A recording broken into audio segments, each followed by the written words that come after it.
जय माता दी भक्तों, जैसे कि बताया गया है आज पहला दिन है। प्रथमम शैलपुत्री माता जो हमारी शेरा वाली है, तो उसकी पूजा की विधि हम लोग कैसे करते हैं। क्योंकि ऋतुली वीडियो बना नहीं पा रही है, तो आज हम लोग कुछ इसकी वजह से कर रहे हैं कि नवरात्रि में हम थोड़ा मैया का पूजन कर लें विधिवत। तो भक्तों, मैया को प्रसन्न करने के लिए हम लोगों ने क्या करना चाहिए, सुबह नहा धो करके स्नान करके अच्छे से शुद्ध वस्त्र धारण करके साफ सुथरे धुले हुए, जैसे भी हम लोग रोज नहा के पहनते हैं। इस व्रत को शादीशुदा कन्या दोनों भी नवरात्रि का व्रत रख सकती हैं।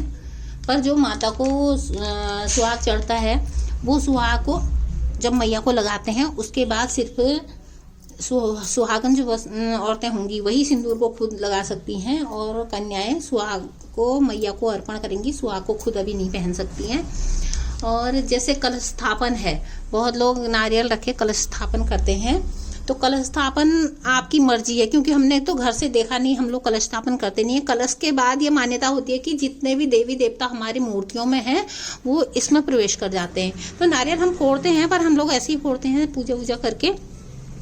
कलश स्थापन जिन्होंने किया है उन्होंने तो करना ही है, क्योंकि मैया उसी में बैठ जाती है उनकी आकर के। और कलश स्थापन हमारी मर्जी है, मतलब हम लोग अगर नहीं करना चाहते हैं नहीं भी कर सकते हैं। हम लोग विधिवत इनकी पूजा भी कर सकते हैं व्रत करके, कोई इतना जबरदस्ती नहीं है कलश स्थापन करना।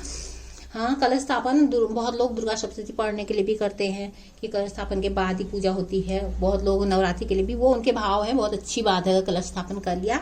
लेकिन विधिवत जो लोग इतने नियम नहीं कर पाते हैं, वो लोग साधारण तरीके से जैसे रोज पूजा होती है शुद्ध मन से, वो भी भगवान स्वीकार करते हैं। कलश भी हमारी मर्जी है। अखंड दीपक भी जो जलाया जाता है, वो भी अगर हम लोग बच्चे की तरह उसकी देखभाल कर सकते हैं तो तभी हम लोग अखंड दीपक जलाएं, नहीं तो नॉर्मल दीपक काफी है। भगवान को संतोष के साथ तुम जो भी अर्पण कर सकते हो, धूप बत्ती प्रेम से, वो अच्छा है। क्योंकि अखंड दीपक का नियम है कि बच्चे की तरह इसकी देखभाल करनी है, इसलिए ज्यादा ना करके माँ की पूजा जितनी भी हो प्रेम भाव से करने से ज्यादा फल मिलता है। हम लोग को ये लगता है कि हम बहुत ज्यादा चढ़ा देते हैं, बहुत ज्यादा वो करते हैं। जिसने हमको खुद ही दे रखा है उसको हमसे पाने की जरूरत ही क्या है। तो हम प्रेम भाव से, मैं तो नहीं करती हूँ, मेरे से जितना हो पाता है मैं उतना ही करती हूँ। अपने प्रेम से जितना मेरे से समर्पित हो पाता है, मैया मेरी सुनती भी है। प्रेम भाव ज्यादा मायने रखता है। जय माता दी। अब हमने क्या करना है, अखंड ज्योति जो भी जला ली, चाहे रोज की तरह ज्योति जला ली, चाहे अखंड ज्योति जला ली, दीपक जल गया हमारा। उसके बाद नियम से पूजा, फिर पूजा कैसे करनी है। अच्छा, सबसे पहले ये आप देखना है कि कैसे पूजा करनी है। पूजा करने के लिए हमको कलश स्थापन करो, जो भी करो, उसके बाद गंगा जल, और इसके बाद हमने गंगा जल ले लिया।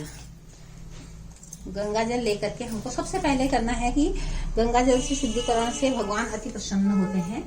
तो हमने गंगा जल ले लिया। गंगा जल भगवानों को हमने अर्पण करा, जो भी है नियम से अपना गंगा जल अर्पण कर दिया। उसके बाद चंदन टीका अक्षर जो भी है, कुमकुम रोली, अपना प्रेम पूर्वक भाव से हमने अर्पित करा। उसके बाद नई चुन्नी या वस्त्र जो भी है, भगवान को हम भेंट स्वरूप प्रेम पूर्वक जो भी लाए हैं, हमने ये सब भगवान के लिए माता के आगे समर्पित कर देना है। और इसमें से सिंदूर निकाल करके माता को अर्पण करते हुए थोड़ा सा अपने मांग में लगा लेना है। तो ये हो गया है। और जहां तक भी हो, मेन ध्यान ये रखना है कि नवरात्रि में लाल वस्त्र धारण करके पूजा करें। लाल रंग माता को अति प्रिय होता है। और सुहाग अष्टमी को चढ़ाना भी बहुत अच्छी बात है। इस तरह का सुहाग हम पहले दिन चढ़ाते हैं, अच्छा है रोज भी चढ़ा लिया इसी में से, पर अष्टमी के दिन सुहाग जरूर चढ़ाना है, वो ज्यादा फलदायी होता है। उसके बाद नियमित रूप से दुर्गा सप्तशती का पाठ करें, रोग दुख समाप्त होंगे इससे, आपके संपन्नता। और हाँ, भोग, अब भोग में क्या होता है कि माता को नैवेद्य, काजू मेवा बादाम जो भी है, वो सब प्रसाद जो आपने बना रखा है, वो सब माता को प्रेम पूर्वक फिर पूजा करने के बाद अर्पित करें। और उसके बाद उसको प्रेम भाव से शाम के समय पूजा करते समय खुद ले लें।